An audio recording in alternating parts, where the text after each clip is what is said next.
Welcome back to the channel. Today we're going to go over 5 things that I've added to this boat trailer without drilling any holes in it. Let's get started. First one is a spare tire. This is always needed. You never know when you're going to get a flat tire on the road. The spare tire carrier is super simple. It's just a U-bolt that goes around the frame of the trailer through the 2 lug nut holes on the tire, tightens down, and away you go. Super simple. It fits here right underneath the bow of the boat, and then you're ready for whatever happens on the road. So the price for the spare tire and carrier, the spare tire was $114 Canadian, and the carrier was about $18 Canadian, so really not too bad of a price for a peace of mind going down the road. Next up would be these guide poles. They went on super easy. There's 2 U-bolts that clamp around the frame of the trailer, and then these just slide on and sit in a groove so they don't come off when you're driving. So there's 2 things that I really like about these guide poles. First is it's obviously easier to load your boat. Your boat will knock off them as it's coming onto the trailer. The next thing is when you back down the boat ramp, you can see your trailer. When this thing doesn't have a boat on it, I can't see the trailer behind the truck. So knowing where the trailer is helps me get the boat on quicker and allowing the next guy to use the boat ramp even faster. So looking at how these are mounted, it's very simple. There's a U-bracket under here that the poles slide into, and then 2 U-bolts. This one has a little raise, a little hump in it, and then this U-bolt goes underneath, and this provides a really strong grip on the trailer. Absolutely no holes were drilled in the trailer whatsoever, and you can loosen the nuts, slide this in and out. I have it quite a bit in there, but for a bigger boat you could slide these out and they'd work great for most size boats. So these guide poles were about $150 Canadian. I got them off Amazon. I'll have a link to all of these additions below for you guys to click on, but not a terrible price. I didn't want to have to try to find my trailer when backing up.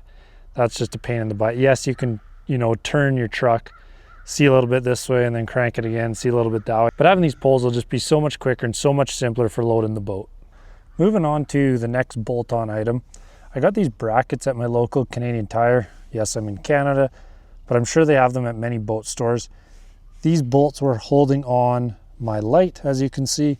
So I just unbolted it and added these on each side. So I have Transom tie downs now, which work wonderfully, and they attach to the handles on the back of my 12-foot aluminum boat.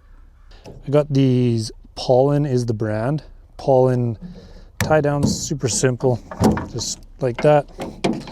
Unhook, and you're off and on your way. So super simple. So these hooks that I added down here on the trailer, they came in at $20 a piece Canadian. There were cheaper websites with the exact same brand. Shipping for me in my location was too expensive, so I got those locally. But for $40 I can tie the transom down to the trailer and not have it move. It's very sturdy, moves with the whole trailer. Can't complain. The next thing I added was a transom mount. Some people like them, some people hate them. I'm not really here to tell you you should do it or you shouldn't do it. For my situation, this is what worked. The reason I added a transom saver to the trailer was my transom, it is an older boat. I redid the transom with new wood, but I just found when I had it down and I would shake the motor, the transom would bend a bit. So I just wanted to alleviate that. And I was trying to come up with a way how I could add the transom saver to the trailer without drilling a hole through the trailer, because you can get, they have U's on the one end that'll go on your keel roller on your trailer.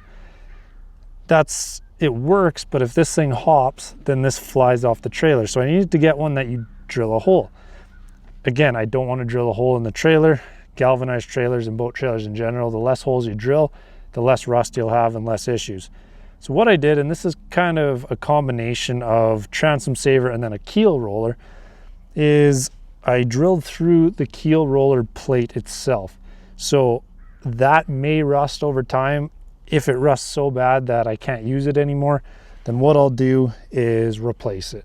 But at least the trailer itself is not rusting. This is the keel roller that I attached. I attached another one further up, and I'll talk about those in a minute. But this is just U-bolted on. You can't see the top of the U-bolt here. It's behind the roller. But it's U-bolted on to each side. So again, no holes in the trailer. Right here, I drilled a hole through for this little bracket. It misses the trailer frame. It just goes through this bracket. That way I can have a pin in here and that motor can hop and this won't come out. So the transom saver was about $90 Canadian. Not too bad of a price for saving my transom. I like them. Again, if you don't agree with them, that's okay. Just something that I use and works for me. So moving on, talking about the keel rollers, which you just saw when I talked about the transom saver. But the reason I added the keel rollers, and I added one here and I added one as far forward as I could, is when your trailer's like this and your boat's like this, the bow of your boat is going to hit the trailer first, and then it's going to want to come up. So instead of the bow of your boat hitting the frame on your trailer, it's going to come, hit that bow roller, hit the next one, and go on nice and smooth. So it saves your bow and it also saves your trailer. So it's kind of a win-win there. Those were a little pricey for what they are. They were about $70 Canadian a piece, but for peace of mind and not wrecking anything, I'm happy with that. This is a aluminum boat, as you can see. Fiberglass boats, definitely you would probably want one for sure. You don't want to wreck or damage your fiberglass on the bottom. Tin takes a lot more abuse, but why not put them on and just make sure that everything is taken care of. Last but not least, this is a sixth item, is a trailer jack. You don't need one, but they're very handy. Then you're not dealing with blocks or jack stands or anything like that. These jacks you can get off Amazon, or in Canada it's called Princess Auto, or in the States it's called Harbor Freight. You can get one from there for $40, $50. Very cheap and super easy to use. Just like that, crank away, and then got the wheel on there so you can roll it around your garage or wherever you're unhooking it to park it properly. So it works really well. So that wraps up my 5+1 bolt-on boat trailer additions. I love these additions. I think it's going to make a great improvement to the efficiency at the boat launch, which obviously everybody wants. Get out fishing quicker, get out on the water quicker. If you have any questions about any of the products I've used, feel free to drop in the comments below and I'd be happy to answer them. We'll see you guys next time.